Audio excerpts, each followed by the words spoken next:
শেষ হয়ে গেল উইন্টার ট্রান্সফার উইন্ডো 2025।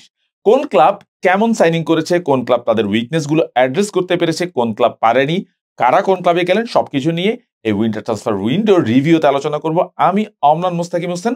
সবার আগে শুরু করা যাক এই উইন্টার ট্রান্সফার উইন্ডোতে সবচেয়ে অ্যাক্টিভ ক্লাবকে দিয়ে, অবশ্যই সেটা ম্যানচেস্টার সিটি। ম্যান সিটির জন্য গত কিছুদিন বেশ চ্যালেঞ্জিং। গার্দিওলার দল বেশ কিছু ম্যাচ একের পর এক হেরেছে। সর্বশেষ যে ম্যাচটি আর্সেনালের সঙ্গে, সেটিও তারা বড় ব্যবধানে হেরেছে এবং প্রিমিয়ার লিগের টাইটেল রেস থেকে তারা অনেকটাই ছিটকে পড়েছে। চ্যাম্পিয়ন্স লিগে তাদের সামনে প্রতিপক্ষ রিয়াল মাদ্রিদ, এবং সবকিছু মিলে তাদের জন্য জানুয়ারিটা ছিল বেশ বিজি। তারা বেশ কয়েকজন প্লেয়ারকে দলে এনেছে। উল্লেখযোগ্যদের মধ্যে সবার আগে বলতে হবে ফ্রাঙ্কফুর্ট থেকে 60 মিলিয়ন ইউরো দিয়ে স্ট্রাইকার ওমর মারমুশকে তারা এনেছে। এর বাইরে তারা দুজন তরুণ ডিফেন্ডারকে দলে এনেছে। উজবেকিস্তান ডিফেন্ডার আব্দুল কদির কুশানভকে তারা নিয়ে এসেছে ফ্রেঞ্চ ক্লাব লেস থেকে, এবং আরেকজন নতুন ডিফেন্ডারে বলা যায় ভিতর রেইসকে তারা এনেছে ব্রাজিলিয়ান ক্লাব পালমেইরাস থেকে। এর বাইরে শেষ দিনে তারা একটা বড় চমকই বলা যায়, পোর্তো থেকে তাদের নিয়ে আসা হয়েছে সেন্ট্রাল মিডফিল্ডার নিকো গঞ্জালেসকে, যিনি একসময় বার্সেলোনাতে খেলতেন। কেমন হলো সিটির এই দল গোছানো, বোঝাই যাচ্ছে সিটি খুবই ব্যস্ত ছিল এই ট্রান্সফার উইন্ডোতে। দুজন ডিফেন্ডার, একজন ফরওয়ার্ড বা স্ট্রাইকার এবং একজন সেন্ট্রাল মিডফিল্ডারকে তারা এনেছে। আমরা গার্দিওলার সর্বশেষ ম্যাচগুলো অ্যানালাইসিস করলে বুঝতে পারবো ডিফেন্ডার তার দল খুবই দরকার ছিল, কারণ তাদের মেইন যে কজন ডিফেন্ডার রুবেন ডিয়াস বা জন স্টোনস অথবা ম্যানুয়েল অ্যাকানজি বা নাথান আকে, তারা এই সিজনে কম বেশি সবাই ইনজুরির সঙ্গে স্ট্রাগল করছেন, কেউই খুব বেশি সময় ফিট থাকতে পারছেন না। যে কারণে গার্দিওলা খুবই জরুরি ভিত্তিতে দুজন ডিফেন্ডারকে নিয়ে এসেছেন এবং একজন স্ট্রাইকার বা ফরওয়ার্ড ওমর মারমুশ, তাকে আসলে কেন আনা হয়েছে আমরা যদি একটু অ্যানালিসিস করি। গার্দিওলার দলে আলভারেজের মতো স্ট্রাইকারের একটা শূন্যতা ছিল। আলভারেজকে এই সিজনে গার্দিওলা ম্যান সিটি ছেড়ে দিয়েছে, অ্যাটলেটিকোতে তিনি খুব ভালো করছেন, কিন্তু সে অনুযায়ী সেরকম কোনো ফরওয়ার্ডকে তারা দলে ফেরাতে পারেনি। মারমুশ ফ্রাঙ্কফুর্টে দুর্দান্ত ফর্মে ছিলেন বুন্দেসলিগায়, এবং এখনো তিনি এসে ম্যানচেস্টার সিটির একাদশে জায়গা পেয়ে গেছেন, যদিও এখনো খুব বেশি বলার মতো কিছু করতে পারেনি, কিন্তু এটা মাত্রই শুরু। মারমুশকে এনে আলভারেজের স্বভাবটি পূরণ করতে চাচ্ছে, এবং মারমুশ এমন একজন প্লেয়ার যিনি মিডফিল্ড থেকে ফরওয়ার্ড যে কোনো পজিশনে খেলতে পারেন, এবং সেটাই দেখা যাচ্ছে গার্দিওলা তাকে বিভিন্ন জায়গায় বিভিন্ন পজিশনে ইউজ করছেন। তবে গার্দিওলার জন্য সবচেয়ে ইম্পর্টেন্ট সাইনিং হতে পারে নিকো গঞ্জালেসের সাইনিংটা। 60 মিলিয়ন ইউরো দিয়ে তিনি এসেছেন, আমরা দেখেছি, আমরা পোর্তো থেকে, পর্তুগিজ ক্লাব। এবং নিকো গঞ্জালেসকে আমরা জানি তিনি গাভি বা পেদ্রিদের সঙ্গে বার্সেলোনাতে যে সময়, সে সময়ের আগে তিনি শুরু করেছিলেন, কিন্তু বার্সেলোনায় তিনি খুব একটা ভালো করতে পারেননি। পরে তিনি পোর্তোতে চলেছেন, সেখানে তিনি বেশ ভালো করছেন। গার্দিওলার রদ্রি ইনজুর্ড হয়ে যাওয়ার পর একজন মিডফিল্ডারের জন্য খুব চেষ্টা করছেন, তিনি খোলাখুলি বলেছেন তিনি একজন মিডফিল্ডারকে চান। কোভাচিচ সেই জায়গায় খেলছেন, যদিও কিছু ভুল তিনি করছেন, সর্বশেষ আর্সেনালের ম্যাচে তিনি ভুল করেছিলেন, তাই নিকো গঞ্জালেস সেই জায়গায় একটা বড় সাপোর্ট দিতে পারবেন বলে হয়তো গার্দিওলা আশা করবেন। এই সাইনিংটা গার্দিওলার জন্য খুব ক্রুশাল হয়েছে, এবং যদি ঠিকঠাক মতো এটা ক্লিক করে, গার্দিওলার দল সামনের কয়েক মাসে চ্যাম্পিয়ন্স লিগে বা প্রিমিয়ার লিগে তারা খুব ভালোভাবে ভালো কিছু কামব্যাক করতে পারবে বলে হয়তো তিনি আশা করবেন। এরপর আমরা যে ক্লাবটি নিয়ে কথা বলতে চাই সেটা হচ্ছে ম্যানচেস্টার ইউনাইটেড, ম্যানচেস্টার সিটির নগর প্রতিদ্বন্দ্বী।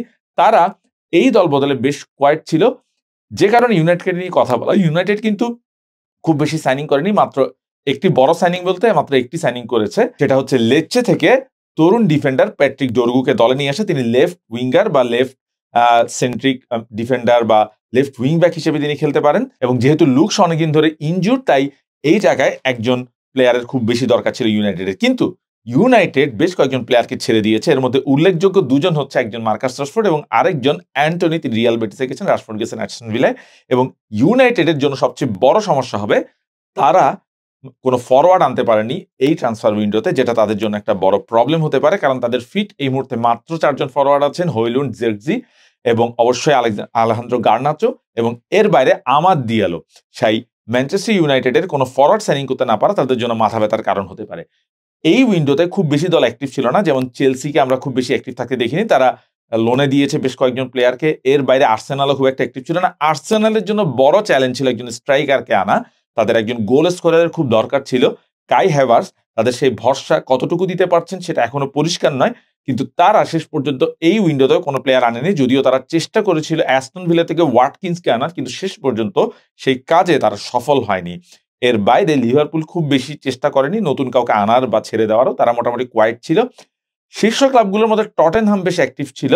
টটেনহাম বায়ার্ন থেকে বেশ ইন্টারেস্টিং একজন প্লেয়ারকে এনেছে, ম্যাথিয়াস তেল, তাকে লোনে এনেছে এখন পর্যন্ত। তেলকে বলা হচ্ছিল জার্মানির নেক্সট ফিউচার জেনারেশনের বড় স্টারদের একজন বুন্দেসলিগার। অবশ্যই তিনি খুবই প্রতিভাবান একজন প্লেয়ার। এখন টটেনহামে তিনি কেমন করেন সেটা একটা দেখার অপেক্ষা। এর বাইরে এই ট্রান্সফার উইন্ডোতে ইংল্যান্ডের যদি কোনো চমক কেউ দিতে থাকে সেটা হচ্ছে অবশ্যই অ্যাস্টন ভিলা। এই উইন্ডোতে খুবই এফেক্টিভ ছিল। আমরা দেখতে পাচ্ছি অ্যাস্টন ভিলা বেশ কয়েকজন প্লেয়ারকে এনেছে। প্রথমত তারা মার্কাস রাশফোর্ডকে লোনে নিয়ে এসেছে ইউনাইটেড থেকে, যেটা বড় একটা সাইনিং হতে পারে তাদের জন্য যদি রাশফোর্ড ঠিকঠাক মতো ক্লিক করেন। যদিও রাশফোর্ড অনেকদিন ধরে ইউনাইটেডে খুব একটা ফর্মে নেই, কিন্তু প্রিমিয়ার লিগে তিনি যেভাবে প্রুভেন সেখানে তার জন্য সেটা একটা বড় একটা ব্লেসিং হতে পারে অ্যাস্টন ভিলায় যাওয়া। এর বাইরে অ্যাস্টন ভিলায় এসেছেন মার্কো আসেনসিও, সাবেক রিয়াল মাদ্রিদ ফুটবলার। তিনি পিএসজি থেকে ধারে এসেছেন, সেখানে খুব একটা সুবিধা করতে পারছিলেন না। এর বাইরে অ্যাস্টন ভিলাতে এসেছেন বরুসিয়া ডর্টমুন্ড থেকে আরেকজন ফরওয়ার্ড ডনিয়েল মালান। তিনজন ফরওয়ার্ডকে এনেছে এবং অবশ্যই অ্যাস্টন ভিলা ছেড়ে দিয়েছে জন ডুরানকে। ডুরান চলে গেছেন সৌদি লিগে।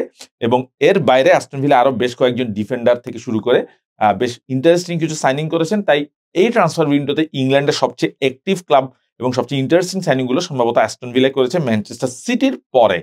এর বাইরে ইংল্যান্ডের ক্লাবগুলো, বাকি ক্লাবগুলো হয়তো খুব বেশি বড় সাইনিং করেনি। আমরা একটু বার্সেলোনা এবং রিয়াল মাদ্রিদে চলে যেতে চাই এবার।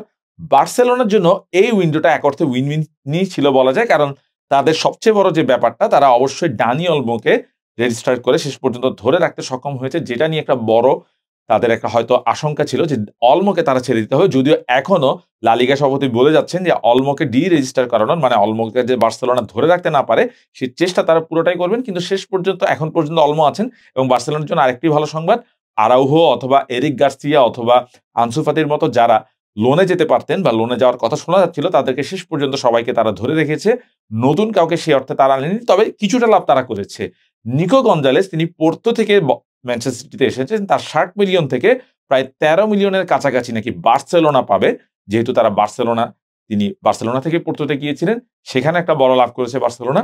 রিয়াল মাদ্রিদের জন্য এই উইন্ডোটা হতে পারত তাদের সেন্ট্রাল ডিফেন্ডারদেরকে অ্যাড্রেস করা, সেন্ট্রাল ডিফেন্সে তাদের যে শূন্যতা আছে সেটাকে পূরণ করার একটা সুযোগ হিসেবে, কিন্তু সেই সুযোগকে তারা নেয়নি অথবা নিতে পারেনি। আমরা জানি মিলিতাও তিনি বেশ কিছুদিন ধরে ইনজুর্ড, আলাবা মাত্র এসিএল ইনজুরি থেকে ফিরেছেন, রুডিগার কিছুদিন আগে মাত্র ইনজুর্ড হয়ে গেছেন, যদিও হয়তো খুব বেশি দিনের জন্য নয়। কিন্তু সবকিছু মিলে রিয়াল মাদ্রিদের হয়তো একজন সেন্ট্রাল ডিফেন্ডার দরকার ছিল, কিন্তু শেষ পর্যন্ত তারা এই দল বদলে কোনো সেন্ট্রাল ডিফেন্ডারকে এখন পর্যন্ত আনতে দেখা যায়নি। আরেকটি ইন্টারেস্টিং ক্লাব এই দল বদলে আমি বলবো ইতালির এসি মিলান। তারা বেশ কয়েকজন ইন্টারেস্টিং প্লেয়ারকে তারা লোনে এনেছে। কাইল ওয়াকার ম্যানচেস্টার সিটিতে দীর্ঘদিন খেলেছেন, তিনি লোনে চলে এসেছেন এসি মিলানে। জোয়া ফেলিক্স আরেকজন আমরা বলতাম এক সময় সুপারস্টার হওয়ার মতো প্লেয়ার, যদিও শেষ পর্যন্ত তিনি সেটা হতে পারেননি। তিনি দীর্ঘ বেশ কিছু ক্লাব ঘুরে শেষ পর্যন্ত চেলসিতে এসেছিলেন, সেখানেও তিনি খুব বেশি গেম টাইম পাচ্ছিলেন না, তাকে নিয়ে আসা হয়েছে শেষ পর্যন্ত এসি মিলানে। এই প্লেয়ারদের বাইরে বড় সাইনিং বলতে আরেকজনের কথা অবশ্যই বলতে হবে, কাভার্টস্কেলিয়া জর্জিয়ার। আমরা জানি সিরিয়াতে তিনি খেলে থাকেন নাপোলির হয়ে, তাকে 60 মিলিয়ন ইউরো দিয়ে পিএসজি নিয়ে এসেছে। এবং 60 মিলিয়ন ইউরো আমার মতে কাভার্টস্কেলিয়ার জন্য বেশ বলা যায় একটি স্টিল, বা খুবই কম দামে পেয়েছেন আমার কাছে মনে হচ্ছে। শুরুতে নেমে তিনি চমকে দিচ্ছেন। এই সাইনিং গুলো সবকিছুই বেশ ভালো হয়েছে আমার মতে পিএসজির জন্য। তারা আরেকটা ভালো কাজ করেছে, রান্ডাল কোলোমুয়ানিকে তারা ধারে ছেড়ে দিয়েছে জুভেন্টাসকে, যেখানে অলরেডি কোলোমুয়ানি মাঠে নেমে গোলও পেয়ে গেছেন। মোটামুটি এই ছিল এই দল বদলের সামারি। ক্লাবগুলো কতটা শূন্যতা পূরণ করতে পেরেছে, আমার কাছে যদি সামারি করতে বলা হয়, ম্যানচেস্টার সিটি অবশ্যই তাদের দুর্বলতাগুলো এখন পর্যন্ত সম্ভবত সবচেয়ে ভালো অ্যাড্রেস করতে পেরেছে। কিন্তু ইংল্যান্ডের বাকি ক্লাবগুলো সেই অর্থে খুব বেশি অ্যাক্টিভ ছিল না। তারা সেটা কতটা পূরণ করতে পারবে সেই শূন্যতাগুলো, সেটা সময় বলে দেবে। এবং এই ছিল মোটামুটি ট্রান্সফার সামারি। আপনার দৃষ্টিতে আমরা আপনার কাছ থেকে শুনতে চাই, আপনার দৃষ্টিতে এই ট্রান্সফার উইন্ডোতে বেস্ট সাইনিং কোনটা হবে এবং অবশ্যই ওর্স সাইনিং কোনটা হবে, জানিয়ে দিন মন্তব্যের ঘরে। দেখা যাক সিজন শেষে আমরা মিলিয়ে দেখি কার প্রেডিকশন কেমন হলো।